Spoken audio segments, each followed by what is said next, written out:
Gálatas 6:14 diz: quanto a mim, que eu jamais me glorie em qualquer coisa, a não ser na cruz de nosso Senhor Jesus Cristo. Por causa desta cruz, meu interesse neste mundo foi crucificado, e o interesse do mundo em mim também morreu. Vamos ler de novo, vamos ler o que está na tela na versão Almeida. Mas longe esteja de mim de gloriar-me, a não ser na cruz do nosso Senhor Jesus Cristo, pela qual o mundo está crucificado para mim, e eu para o mundo. Amém? Você pode sentar, o texto pode ficar na tela. Quando você ouve a palavra cruz, o sentimento é bom ou é ruim? Quem tem um sentimento bom quando ouve falar de cruz, levanta a mão. Quem tem um sentimento ruim quando ouve falar de cruz? A partir de Cristo, é claro que esse sentimento é um sentimento que nos traz esperança. Mas a cruz talvez seja um dos símbolos ainda hoje mais incompreendido. Essa semana eu conversava com alguém numa visita, e essa pessoa me falava que ela foi orar e visitar uma família católica, e a família católica querendo saber mais as coisas de Deus, e ele mesmo perguntou, o católico perguntou, tá, por que é a nossa tradição fazer o símbolo da cruz? E daí o nosso irmão perguntou, não sei, por que vocês fazem? E daí a resposta foi, porque eu aprendi do meu pai. E o pai estava presente. Pai, por quê? Eu aprendi com o meu pai. E assim vai. A tradição de algo que muitas vezes não se compreende. É normal nós vermos o símbolo da cruz num país como o Brasil, que é um país cristão em vários lugares. Você olha para as construções de igrejas, você vai ver cruz, seja igrejas católicas, seja igrejas evangélicas, até o símbolo, da AD Blue tem uma cruz. E fazemos questão que esteja ali. Mas a cruz, para muitos, é um mistério. Às vezes andam com uma pulseira, com uma camiseta, com um pingente, sem fazer ideia do que significa a cruz. E quando nós falamos desse ato de Cristo na cruz, nós precisamos, é claro, ler, pensar e repensar, porque a mensagem da cruz, ela não deve ser apenas algo que nós cantamos que amamos e que nós vamos levar até o fim, como é costume nós, assembleanos, cantarmos, sim, eu amo a mensagem da cruz, até morrer eu a vou proclamar. Isso precisa ser muito além de canção, precisa ser vida e precisa impactar todas as áreas da nossa existência. Eu quero já deixar uma sugestão para você. No decorrer dessa semana, tire um tempo para você ler novamente sobre a crucificação de Jesus. Porque muitos mitos também estão atrelados a isso e muita especulação. Enfim, a mídia faz questão de enfatizar coisas que não têm um valor tão grande. Porque a mensagem da cruz não é apenas aquele contexto histórico, algo que aconteceu há 2000 anos atrás, mas fala de vida e tem um propósito por trás disso. Mas a mídia entra em especulação. Jesus foi crucificado de braços abertos, de braço fechado. Jesus teve os pés um em cima do outro, os pés um do lado do outro. Como é que era essa cruz? E no nosso conceito, a maioria da cruz que nós conhecemos está errado, porque a gente imagina uma montanha, que era o Monte Calvário, e a gente imagina as 3 cruzes muito bonitas lá em cima daquele monte, mas não é bem assim. A bem da verdade é que a crucificação era um ato muito comum para os piores bandidos da época, e não era uma madeira lisinha, bonita, era tronco mesmo de árvore que era colocado e jogado ali. Também, alguns dos mitos sobre o Calvário. Alguns pensam que Calvário é aquele monte muito alto, onde tinha uma forma de caveira e por isso era chamado de Calvário. Mas quando a gente vai lá em Israel, a gente passa a ter uma dimensão um pouco melhor disso, Porque o Monte Calvário já foi muito escavado, mas não é uma grande montanha, era uma elevação, e ficava perto de uma estrada, onde as pessoas passavam, porque tinha que ser ali, perto de uma estrada, que era a intenção do Império Romano mostrar, e dar um exemplo para aqueles que faziam coisas erradas, como que eles deveriam morrer, e claro, da pior forma possível. Um dos mitos da cruz é que todas as imagens e pinturas que nós temos de Jesus, ele está com um paninho tapando a sua intimidade.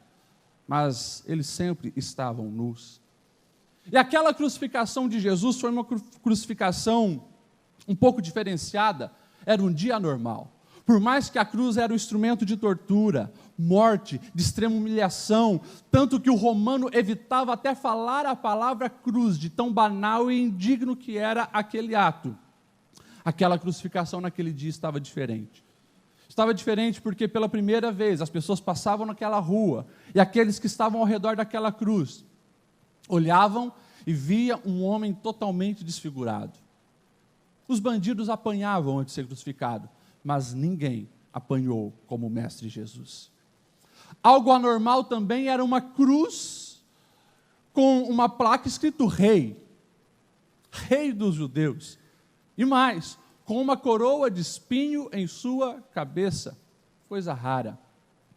Geralmente lá só tinha escrito a condenação, e como eu falei, eram as piores possíveis, pois ali estavam os piores bandidos. A mensagem da cruz, ela vai muito além do ato que nós conhecemos e vemos. O próprio Jesus, ao falar algumas palavras a partir da cruz, ele entregou o recado que nós precisamos guardar na alma, no nosso coração, e falar como Paulo. Através desse ato, a minha vida mudou, porque eu morri para o mundo, e o mundo morreu para mim. Lucas, capítulo 23 e verso 34, nós vamos encontrar a primeira frase de Jesus na cruz. E ali fica bem claro que nós temos na cruz a mensagem do perdão. Contudo, Jesus dizia: Pai, perdoa-lhes, porque não sabem o que fazem. Jesus ali chama Jesus novamente de Pai, mesmo sabendo que em breve ele sofreria o abandono do Pai quando todo o pecado da humanidade estivesse concentrado nele. Jesus por muitas vezes perdoou pecados. Podemos lembrar histórias como do paralítico de Cafarnaum, aonde Jesus olha para aquele homem descendo do telhado e Jesus diz: perdoado estão os teus pecados. Mas o curioso é que nesse momento ele não perdoa o pecado da multidão que oprimia, mas ele pede ao Pai. Ele invoca as prerrogativas divinas para o perdão, porque ali na cruz ele estava se abrindo de tudo, de todo o seu poderio divino, e sentindo os aguilhões, a dor, os cravos, a zombaria, tudo aquilo que estava ali contra ele. Quando nós olhamos essa cena, eu me pergunto, como pode alguém no ápice da dor, alguém no ápice da humilhação, alguém que não foi apenas pendurado na cruz, mas havia apanhado, havia sido julgado, havia sido zombado, havia sido abandonado pelos seus discípulos e seguidores, havia sido traído por um amigo, como alguém, num momento como esse, consegue reagir com perdão, consegue reagir desta maneira, sendo ali vilipendiado pela humanidade, conhecendo e vendo o lado mais podre e nojento e vil do ser humano, como alguém consegue falar essa frase: Pai, perdoa-lhes, porque eles não sabem o que fazem. Nós geralmente conseguimos liberar perdão quando a dor passou, quando as feridas estão cicatrizadas. Mas Jesus estava sangrando com as feridas abertas e no ápice da sua vergonha e humilhação. E ele perdoou. E ele disse: não sabem o que fazem. Será que não sabia o que estava fazendo? Será que Judas não sabia que estava traindo o Filho de Deus? Será que os fariseus não planejaram tudo ali conscientes? Sim, mas eles não sabiam a dimensão, o propósito eterno de resgate e restauração da humanidade, que naquele momento estava em jogo. Na pregação de Pedro, lá na frente em Atos, ele vai dizer assim: irmãos, eu sei que vocês agiram por ignorância, bem como os líderes de vocês, mas foi assim que Deus cumpriu o que tinha predito por todos os profetas, dizendo que o seu Cristo haveria de sofrer. E ali na cruz, o pedido e a oração de Jesus é ouvida, porque nós sabemos que no Calvário já houve conversão. Inclusive o próprio centurião, Mateus 27:54, nós vamos ver que depois que tudo acontece, ele diz: verdadeiramente, este era o Filho de Deus.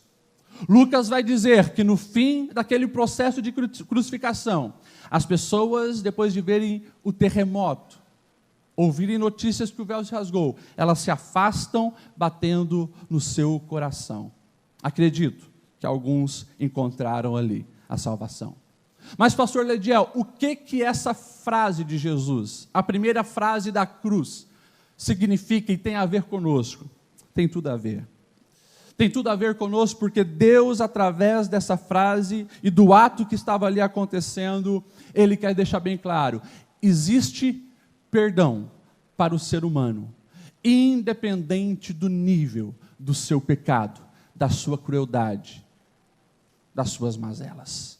Deus está ali dizendo que tem perdão de pecados para cada um de nós. Independente de onde você foi, independente do que você fez, independente de como está a sua mente, ou de quão atolado no pecado você esteve ou você está, a mensagem da cruz é uma mensagem de perdão. Em Cristo há remissão total de perdão. E mais, essa fala de Jesus, nesse contexto todo da cruz, nos mostra que nós temos ali um grande exemplo de como nós devemos conduzir a nossa vida e reagir diante da maldade das outras pessoas. O que Jesus está dizendo? Que nós também, através do exemplo dele e do ato dele, temos condições de perdoar. Recebemos perdão e liberamos perdão. É a nossa oração do Pai Nosso: Pai, perdoa as nossas ofensas, assim como nós perdoamos quem nos tem ofendido, ou aqueles que nos devem. A diferença gritante de Jesus para cada um de nós é que ele não errou. Ele era santo, ele era puro, ele era o Cordeiro de Deus. A diferença de Jesus para cada um de nós é que ele não pensava besteira, não falava besteira, o seu coração não intencionava a maldade. E mesmo assim, agindo certo, perfeitamente, sendo amável com todos, acabou crucificado, mas liberou perdão. Diante desse ato, o Espírito Santo fala ao meu coração: quem sou eu para não liberar perdão para alguém? Alguém que te feriu? Alguém que te magoou? Alguém que te machucou? Alguém que te traiu? Alguém que fez mal para você? Pastor Lediel, mas também tem uma grande diferença, como alguém uma vez me falou. Ele olhou bem nos meus olhos e disse: eu não sou Jesus. É verdade, nós não somos Jesus, mas a intenção do Pai é que nós venhamos ser como o irmão mais velho. Ser cristão é isso, é ser parecido com Cristo, e quanto mais eu o busco, quanto mais o Espírito Santo atua em mim, mais parecido eu fico com Cristo. A mensagem da cruz é mensagem de perdão. Se você canta que ama a mensagem da cruz, mas não se perdoa, não recebe o perdão de Deus, e não encontra forças no Calvário para liberar perdão e perdoar, me desculpe a sinceridade, nós estamos falando da boca para fora. São palavras jogadas ao vento. Porque na cruz nós fomos totalmente perdoados. Há um potencial de regeneração total pelos méritos da cruz. E assim, força, capacidade e potencial para nós exercermos o perdão. Lucas 23, 42 e 43, nós vamos ver a segunda fala de Jesus na cruz. E ali nós encontramos uma mensagem de salvação. Sabemos que Jesus foi crucificado entre dois bandidos, para que se cumprisse a profecia que ele seria encontrado entre os malfeitores.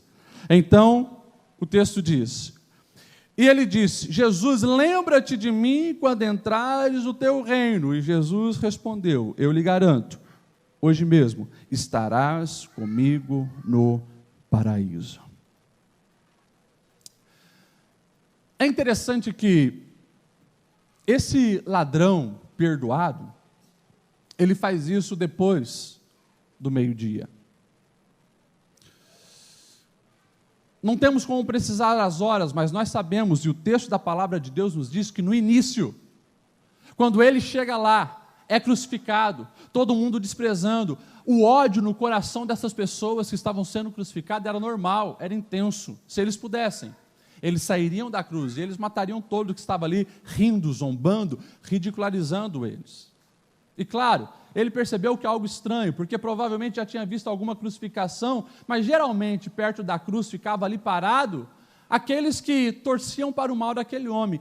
Nunca, talvez, ele tinha visto uma tão grande multidão assistindo o espetáculo da cruz. Mas o texto vai dizer, de Mateus 27, 44, que os dois ladrões insultavam Jesus. Mateus 27, 44 diz: igualmente o insultavam os ladrões que haviam sido crucificados com ele. E ele ali ridiculariza Jesus junto com o outro. Zombam de Jesus. Talvez vendo aquela plaquinha, Rei dos Deuses, tu é rei nada. E ouvindo todos os fariseus e a zombaria, se tu és filho de Deus, desce da cruz, salva-te a ti.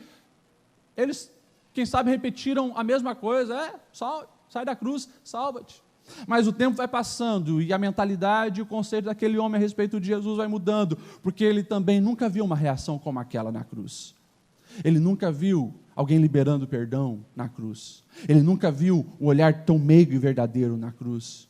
Ele nunca olhou para alguém, sentiu uma paz tão grande como a que ele via em Jesus. E quando os minutos passavam, o coração dele estava ali sendo transformado. A ponto de ele entender que chega no momento, as mãos não saem para ele fazer alguma coisa, os pés não são liberados para ele correr, mas ele sabe que o coração dele pode ser entregue para aquele homem. E uma das cenas mais interessantes a respeito de manifestação de fé, nós encontramos nesse homem, porque ele não viu Jesus fazer milagre, ele não viu Jesus ressuscitar mortos, ele não viu Jesus pregar com excelência a ponto do coração arder. Ele estava vendo um homem ensanguentado, dilacerado, nu, envergonhado, humilhado.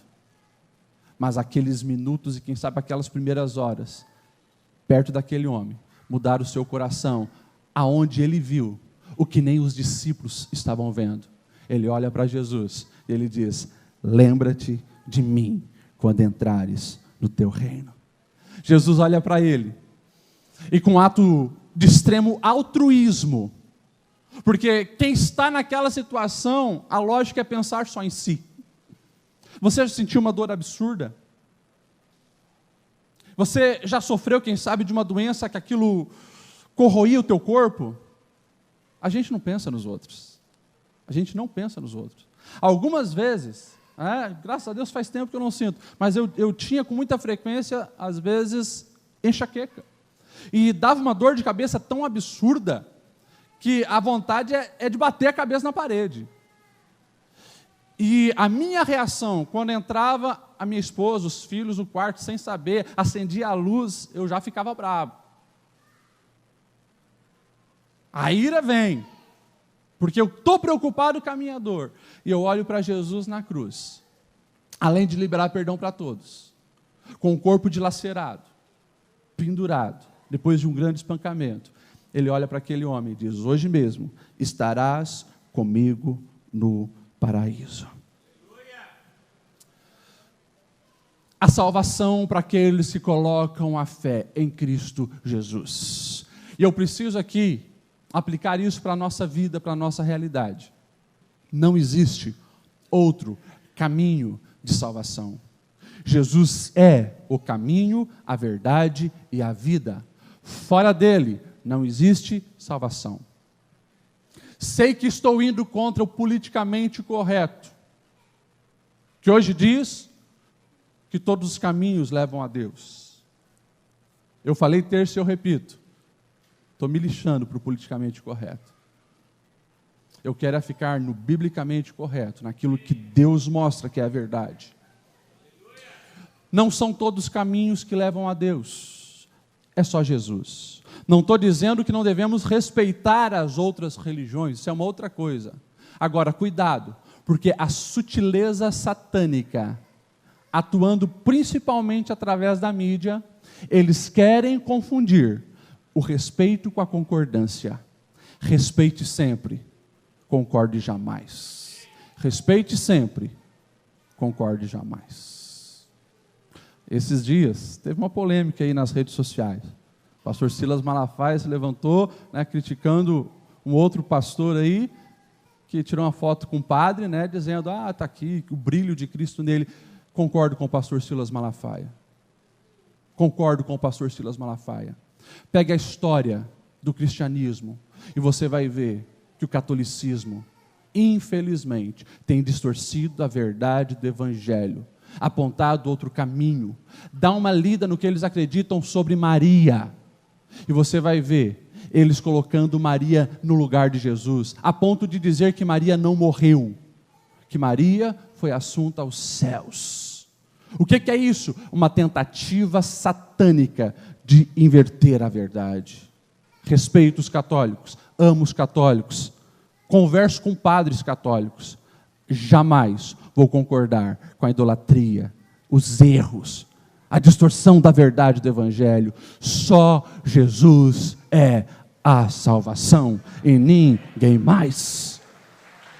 Só Jesus. Só Jesus. Aquele ladrão, ele entendeu que não havia outro jeito para ele, e ele colocou a sua fé em Jesus. A próxima fala de Jesus, registrada por João, capítulo 19, a partir do verso 25. E ele vai falar algo que também nos choca.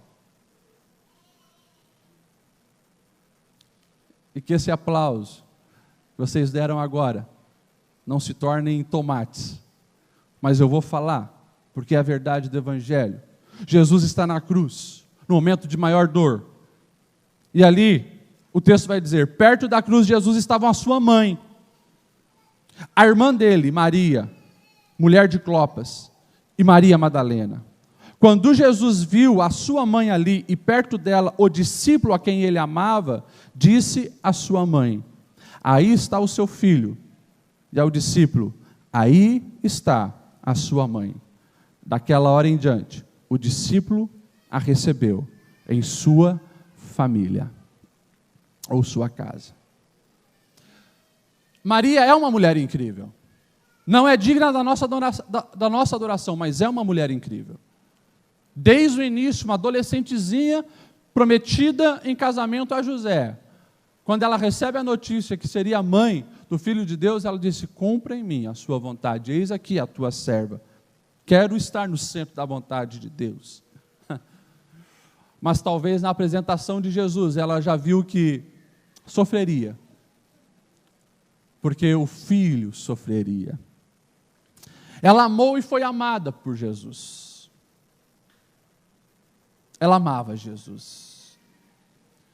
E sabemos que quando José morre, e morre na adolescência ou juventude de Jesus, não temos o registro, mas temos a certeza, porque a última aparição de José é quando Jesus tinha 12 anos e ele se perde no templo. Depois, primeiro ato de Jesus, o milagre em Caná da Galileia, já não tem mais José. Bem provável, Jesus era aquele que sustentava a família, porque herdou a profissão do pai e era carpinteiro também. Ela admirava Jesus. E agora, ela sofria e padecia. Não apenas ali aos pés da cruz, ali quem sabe foi o ápice da sua dor, mas essa mulher já estava sofrendo há algum tempo. Eu entendo que os próprios irmãos de Jesus, e a Bíblia vai dizer, né, em João 7:5, que os próprios irmãos não acreditavam que Jesus era o Filho de Deus, por mais que nunca errou, nunca falhou, nunca mentiu, sempre fez o certo, mas eu acredito que esses irmãos estavam tentando dissuadir Jesus desse propósito, por quê? Viam o sofrimento da mãe.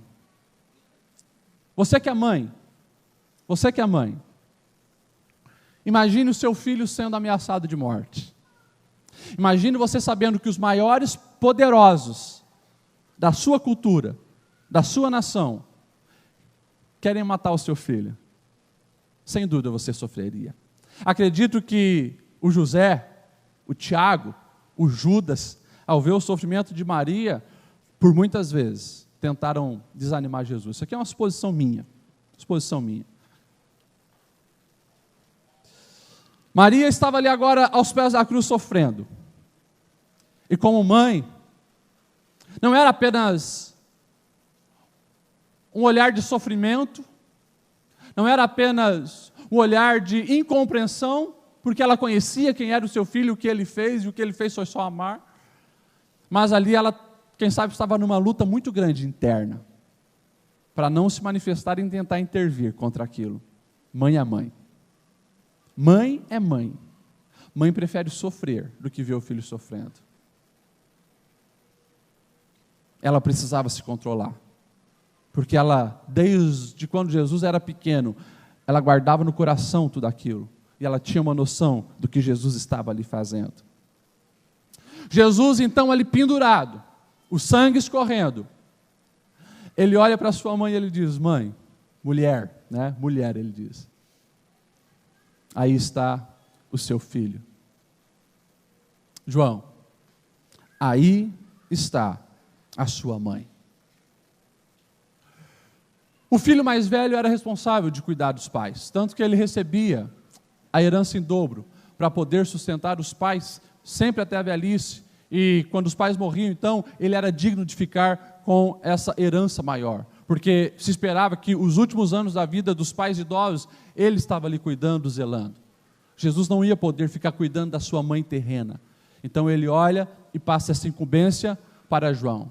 E a mensagem da cruz, por isso eu falei que vocês podem se assustar, mas além de ser uma mensagem de perdão e de salvação, é uma mensagem de responsabilidade familiar.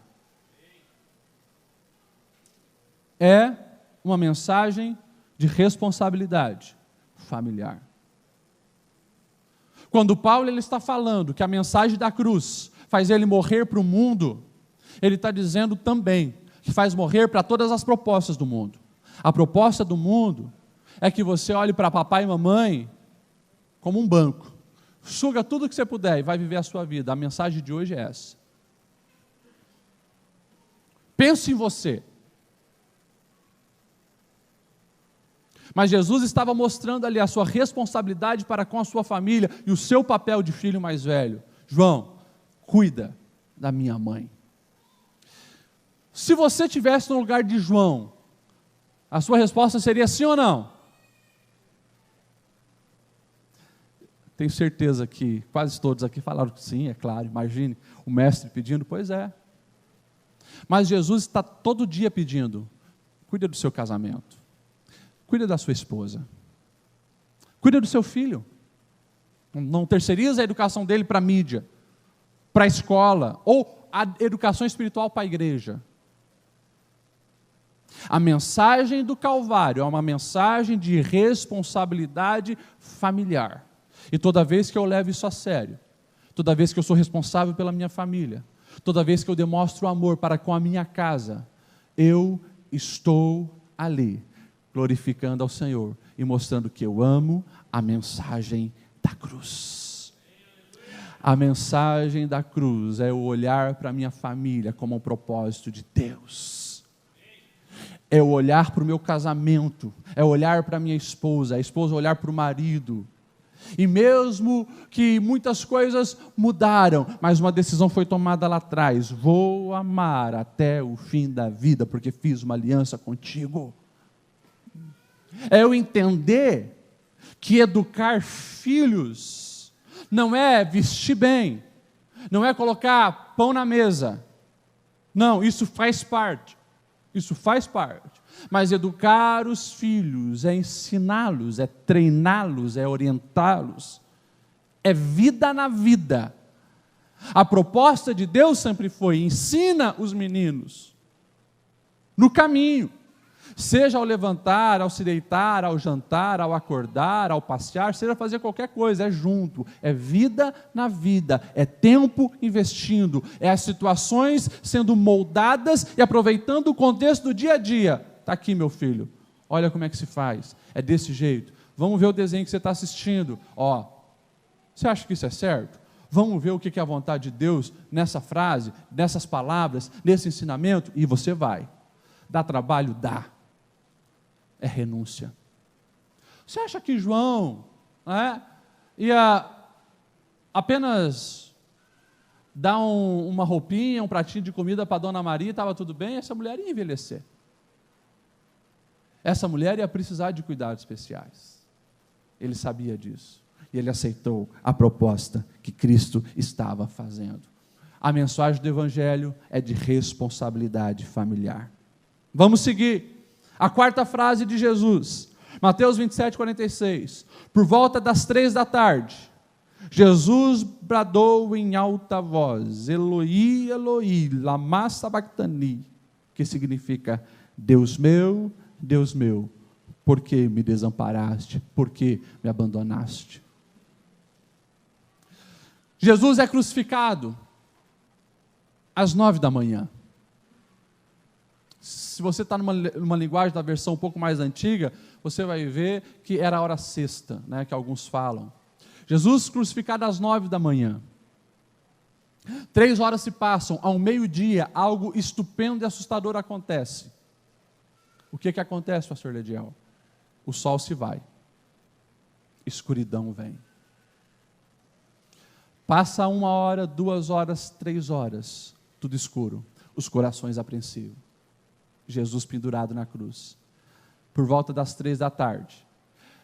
Era dia de Páscoa. 3 da tarde, o horário que um cordeiro é abatido no templo. O cordeiro de Deus estava lá do lado de fora, morrendo, para perdoar os nossos pecados. E ele diz: Eli, Eli, lama sabachthani, Deus meu, por que me abandonaste? Mateus vai registrar que alguém diz: está chamando por Elias, mas eles conheciam o salmo. Essa era uma fala de zombação ainda em cima de Jesus. Mas ali nós estávamos vendo algo incompreensível para a razão humana. Lutero ele vai dizer: Deus abandonando o próprio Deus. Lutero dizia: nenhum homem pode entender isso. A vontade do Pai ali estava sendo realizada.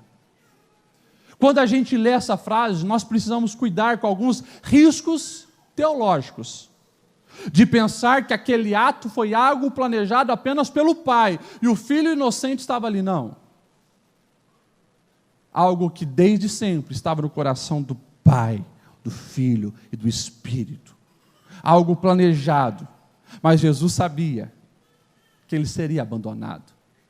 Ele não estava suando gotas de sangue porque teria que enfrentar os sacerdotes.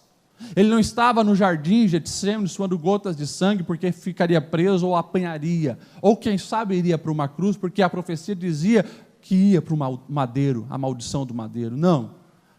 As gotas de sangue é porque Jesus sabia que em certo momento os nossos pecados estariam sobre Jesus.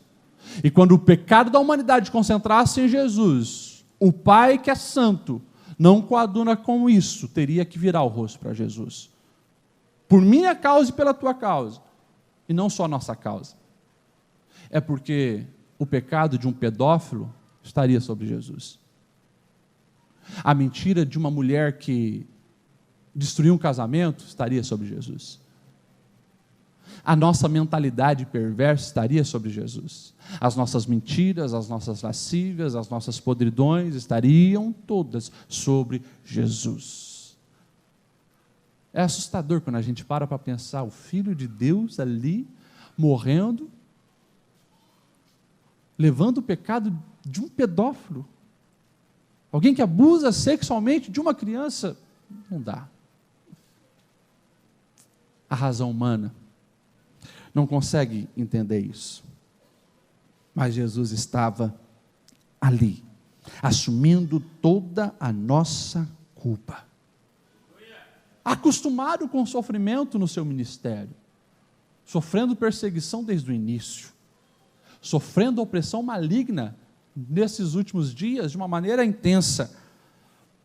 Mas agora, a prova final era sofrer a ira do Pai.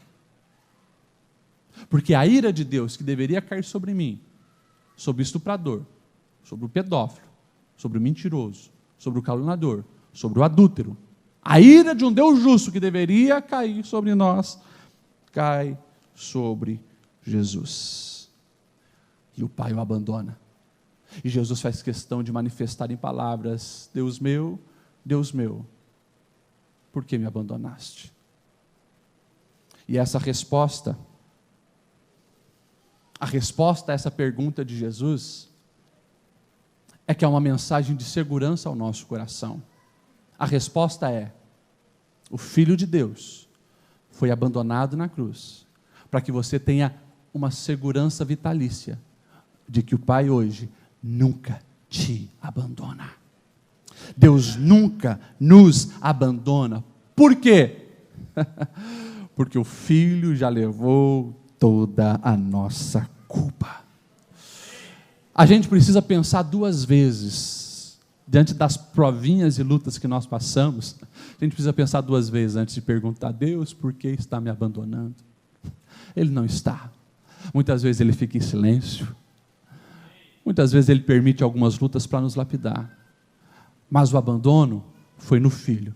Se você recebeu o Filho, fica tranquilo, o Pai nunca vai te abandonar. E você vai chegar e poder desfrutar de um outro privilégio.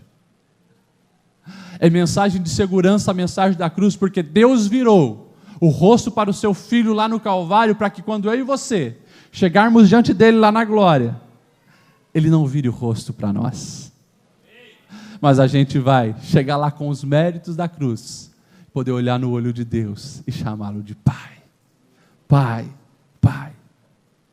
Ao mesmo tempo, meu coração estremece, porque tem gente que vai chegar diante de Deus, querendo olhar a face de Deus com os méritos próprios. Ai desses. O único mérito que Deus aceita para perdão dos pecados é de Cristo Jesus. E tem gente que vai chegar lá pelos méritos próprios, méritos da minha mãe que orava por mim, os méritos do meu pai que intercedia por mim. Mas meu pai era pastor, meu pai era presbítero, meu pai era homem de Deus.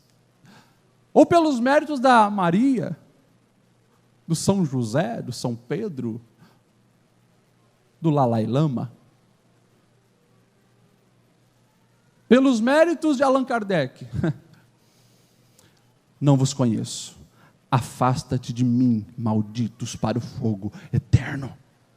Deus virou o rosto para o seu Filho Jesus, quando o pecado da humanidade estava sobre Ele, para que nós, ao entrarmos na glória, possamos olhar o Pai nos olhos e entrarmos mesmo e desfrutarmos do que Ele tem reservado para cada um de nós. A mensagem do Evangelho é uma mensagem de segurança. Deus está contigo, e pelos méritos da cruz, você não precisa viver sobre o medo, dominado pela insegurança. Se você está salvo, meu irmão, se você está salva, minha irmã, está aí, vida transformada, vida diferente. Não posso permitir que uma depressão seja uma doença crônica em mim. Pastor Lediel, o crente não fica em depressão? Fica. Fica e pega profundamente também.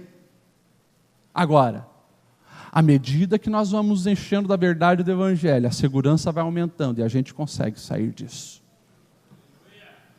Falei e repito, quem sabe as minhas últimas pregações aqui eu tenho falado sobre isso.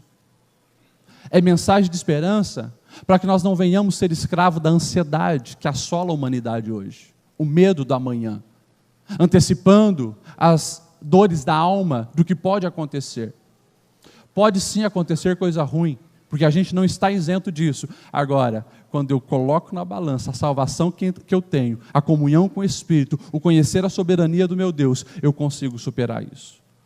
E falo sem medo de errar, vocês sabem, me formei em psicologia, estou há alguns anos aí fazendo terapia familiar, conheço algumas técnicas, não muitas, mas algumas para superar a ansiedade. Mas eu posso afirmar para você, não existe nenhuma técnica psicológica e não existe nenhuma ferramenta, seja química ou psicológica, da ciência humana, que tem um efeito mais poderoso do que o Evangelho para tirar alguém da ansiedade e da depressão. É Jesus, é Jesus, é Jesus e é Jesus.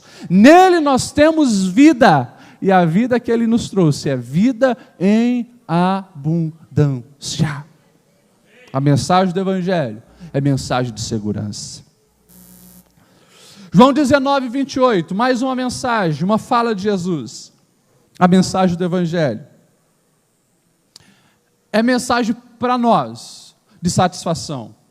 Mas ali na cruz, o texto vai dizer que mais tarde, sabendo então que tudo estava concluído, para que as Escrituras se cumprissem, Jesus disse uma pequena frase: tenho sede. Tenho sede. As horas finais de Jesus, biologicamente falando, acontecem coisas que drenam a vitalidade e a saúde de qualquer pessoa. Na agonia do Getsêmani, como falamos, ele soa gotas de sangue.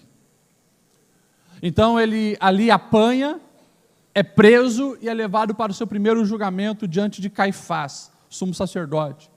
Sabemos que ali ele apanhou também, foi esbofeteado, quando chamou o sacerdote, né, enfim, quando o sacerdote queria arrumar provas ali para prejudicá-lo. Naquela noite ele passa na masmorra e logo cedo ele aparece então diante de Pilatos.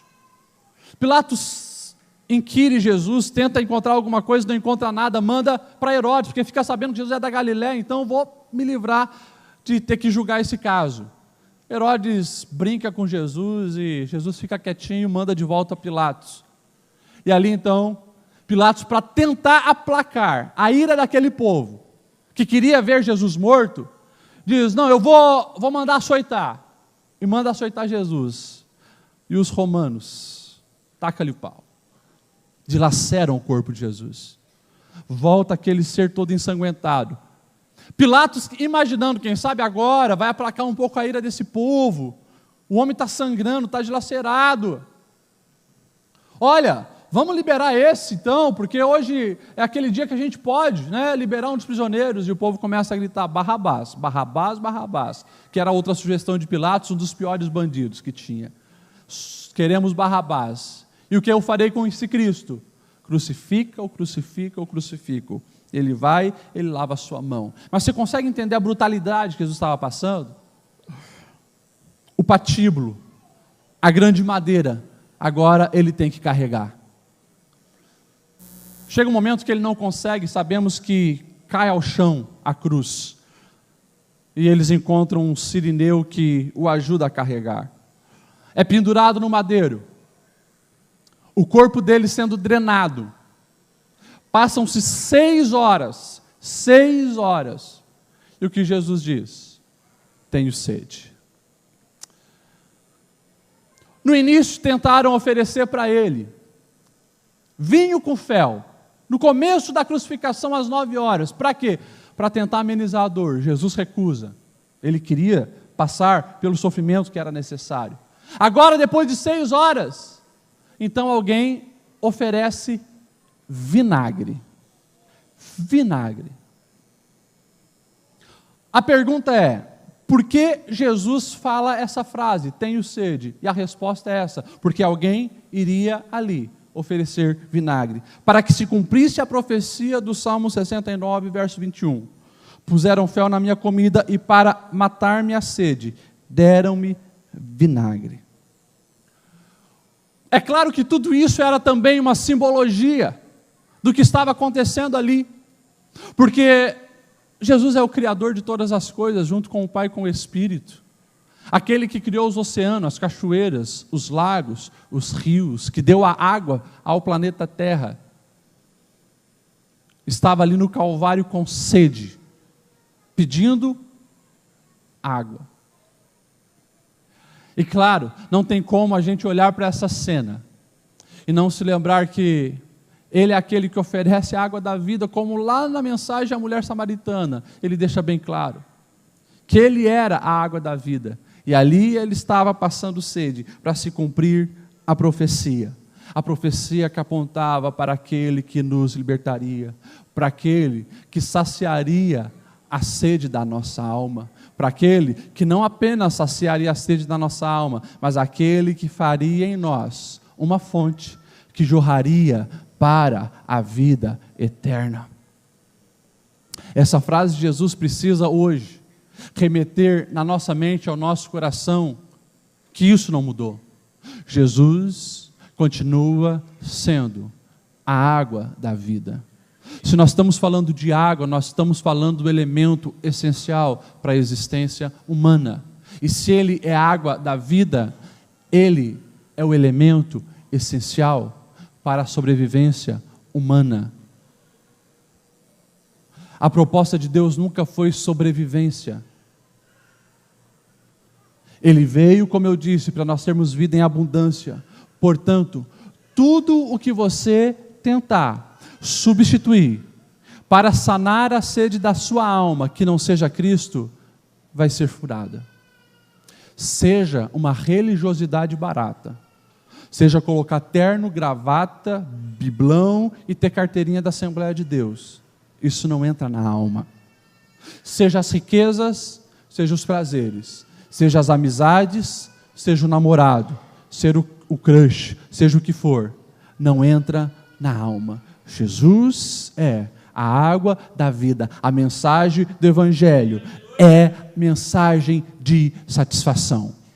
Quando eu falo isso, no nosso português de 2020, eu estou dizendo bem claro para você: satisfaça a sua alma em Jesus.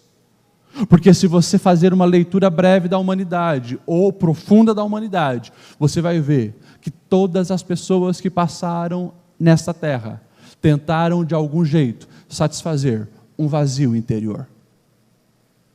O homem inventa coisas, cria coisas, coloca até a si mesmo muitas vezes no trono do coração para tentar se encontrar e preencher o vazio. Mas a cruz, aquilo que aconteceu ali, Jesus crucificado, Ele é a satisfação da vida. Para a gente finalizar, mais duas mensagens. João 19:30, tendo provado o quê? O vinagre, Jesus disse, está consumado. Com isso, curvou a cabeça e entregou o Espírito.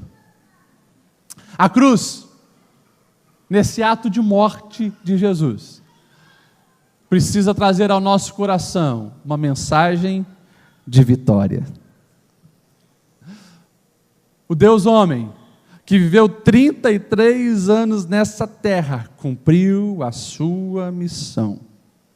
Não era necessário mais nenhum sermão, não era necessário mais nenhuma cura, não era necessário formar mais discípulos, tudo o que ele precisava fazer, ele fez. E o brado da cruz é está consumado. A palavra grega é tetelestai, que significa concluído, finalizado, pago.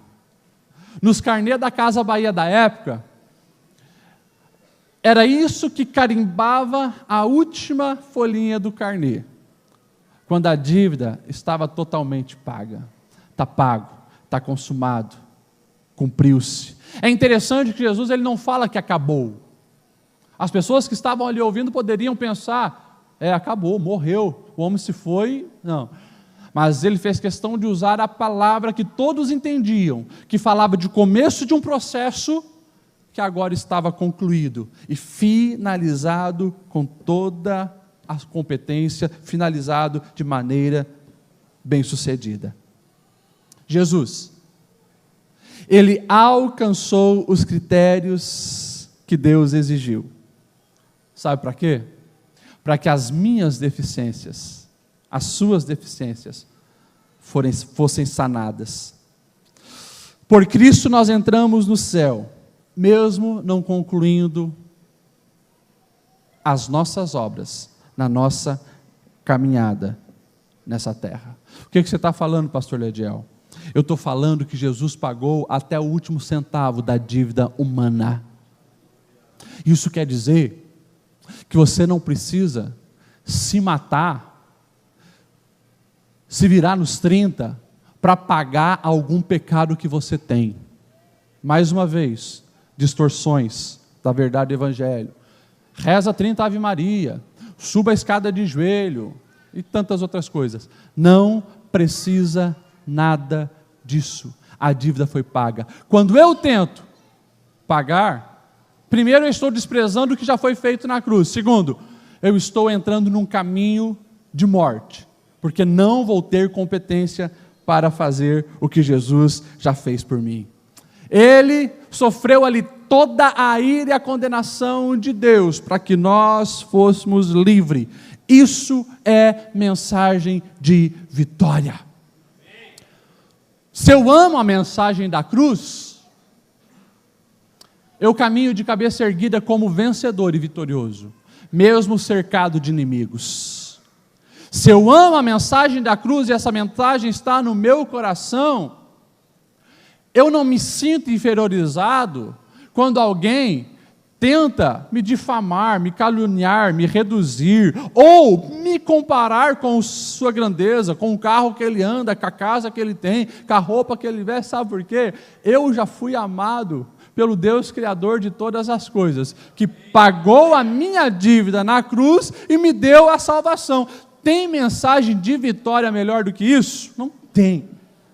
Então nós precisamos tomar posse disso, guardar dentro do nosso coração e vivermos aquilo que Deus deseja que nós venhamos viver.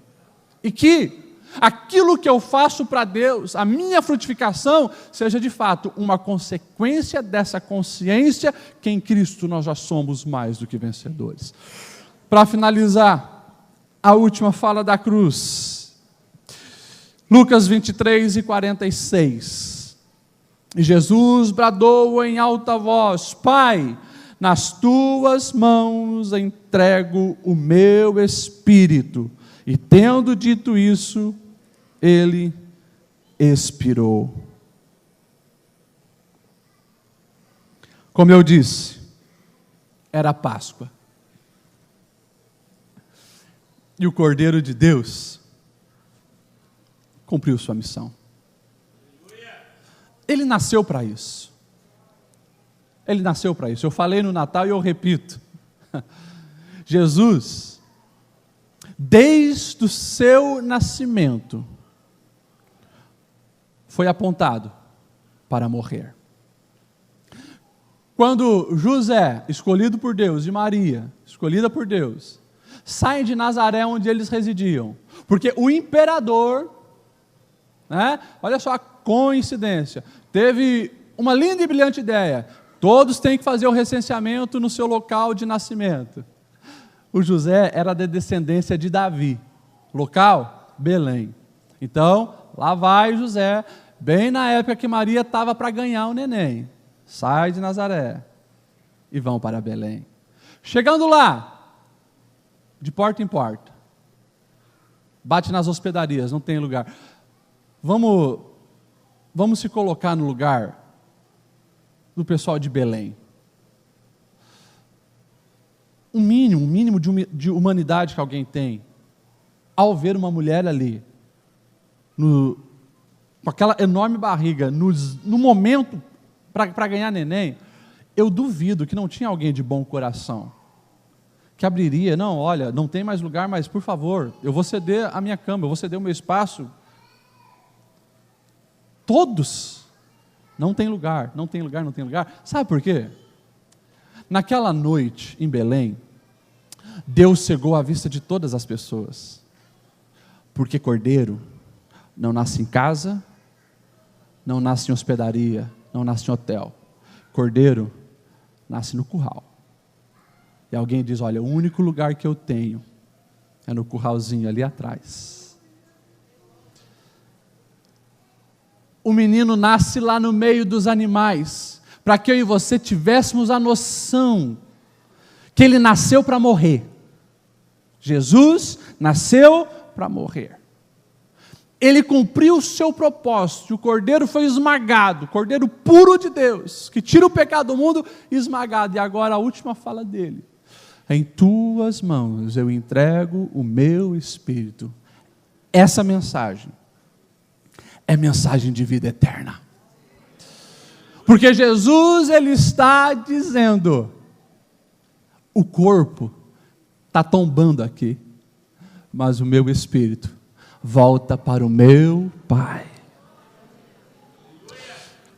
A mensagem da cruz é mensagem de vida eterna. Quando eu falo em vida eterna, eu preciso que você saia daqui com uma consciência muito clara, que o nosso tempo aqui é curto, bem curto, comparado a uma eternidade que nós temos para viver. O meu corpo, o teu corpo, se Jesus não vier, vai tombar aqui. Se Jesus não voltar para nos buscar, vai tombar aqui. Mas lembre, nós iremos desfrutar uma vida eterna com Deus.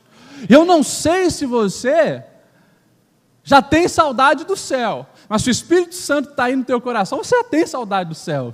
A gente nunca foi para o céu, mas aquele que mora eternamente lá, mora em nós também. E fica esse gostinho, esse aperitivo, a gente fica só imaginando um lugar onde não tem tristeza, onde não tem dor, onde não tem morte, onde não tem separação, um lugar onde é vida plena, é alegria total, é prazer inefável. Isso precisa encher o nosso coração de um desejo de estar lá. Mas eu preciso também te lembrar, não são todos que vão para lá. Aqueles que forem fiel, e fiel até o fim. Esses que fizeram do Cordeiro o seu Senhor. Estes que entenderam e vivem a verdadeira mensagem da cruz. Estes vão desfrutar a vida eterna. Se coloque em pé, que você seja um desses. Graças à cruz nós temos esperança. E eu finalizo dizendo, novamente o que Paulo diz, novamente o capítulo 6, versículo 14 de Gálatas. Quanto a mim, que eu jamais me glorie em qualquer outra coisa a não ser no Senhor Jesus e na sua cruz. Por causa dessa cruz, meu interesse neste mundo já era, estou crucificado para o mundo, e o mundo para mim. Sabe a introdução que eu falei da pessoa que visitava os católicos e eles não sabiam nem o símbolo que eles fazem da cruz? Pois é, isso começou na Idade Média, quando as pessoas começaram a olhar para a cruz e entender o significado da cruz. Sabe o que elas queriam dizer? Rendição total, a força dos meus braços, a sabedoria da minha mente, a interesse do meu coração, precisa estar atrelada ao projeto da cruz de Cristo. Foi por isso que começaram, mas depois o ser humano consegue distorcer, virou religiosidade sem significação. Mas hoje você entende a mensagem do Evangelho. O Espírito Santo chama você para se entregar totalmente, porque é impossível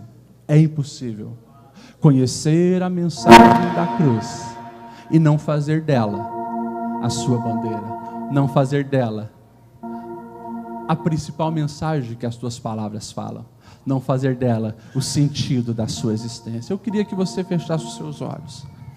Eu queria que você começasse a conversar com Deus. Como tem sido a sua reação diante da cruz de Cristo? Jesus, ele viveu e morreu pelo propósito que ele acreditava. E nós precisamos fazer o mesmo. Você acredita na mensagem da cruz? Senhor, obrigado pela tua palavra, obrigado pelo evangelho, obrigado pela verdade da cruz. Obrigado pelo que tu fizeste por nós. Cruz, símbolo de tortura, morte, vilipêndio, humilhação, caos. Assumiste lá, Senhor, toda a vergonha que era nossa, todo o pecado que era nosso. Para que nós entendêssemos que a mensagem da cruz é uma mensagem que revoluciona a nossa vida quando compreendido. E nós aqui com o coração contrito queremos pedir perdão, se tantas vezes temos banalizado a mensagem da cruz ao vivermos uma vida medíocre. Mas que nós venhamos entender que a mensagem da cruz é mensagem de perdão. Portanto, que a gente entenda que podemos e devemos perdoar. Que nós possamos entender que a mensagem da cruz é mensagem de salvação e não há mais condenação para a nossa vida. Mesmo que Satanás, os demônios ou alguém que nos conheceu no passado tenta lançar na nossa cara a humilhação e a vergonha, nós sabemos que em Cristo nós somos salvos. Que nós possamos entender que a mensagem da cruz é mensagem de responsabilidade familiar. E que cada um de nós possamos nos posicionar para amar mais, viver mais em família, educar melhor os nossos filhos, honrar e respeitar e valorizar mais os nossos pais. Que nós possamos entender que a mensagem da cruz é mensagem de segurança, porque ali nós já temos a garantia de uma vida eterna, a garantia de uma salvação, a garantia de vencer as mazelas da alma. Que nós possamos entender que a mensagem da cruz é uma mensagem de satisfação, porque tu és a água da vida que jorra, enche e preenche o nosso coração, não deixando mais aquele vazio que o homem teve desde o seu pecado. Que nós possamos entender que a mensagem da cruz é mensagem de vitória, e que nós possamos caminhar de cabeça erguida, vivendo uma vida por ti, em ti, porque a mensagem da cruz é mensagem de vida eterna. Encontre em nós pessoas que de fato amam a mensagem da cruz. Encontre em nós missionários, proclamadores dessa mensagem, acima de todas as outras coisas, dos nossos hobbies, dos nossos prazeres. Nós queremos a mensagem da cruz. Você que está em comunhão, fique em pé, que nós vamos nesse momento participar da Santa Ceia do Senhor.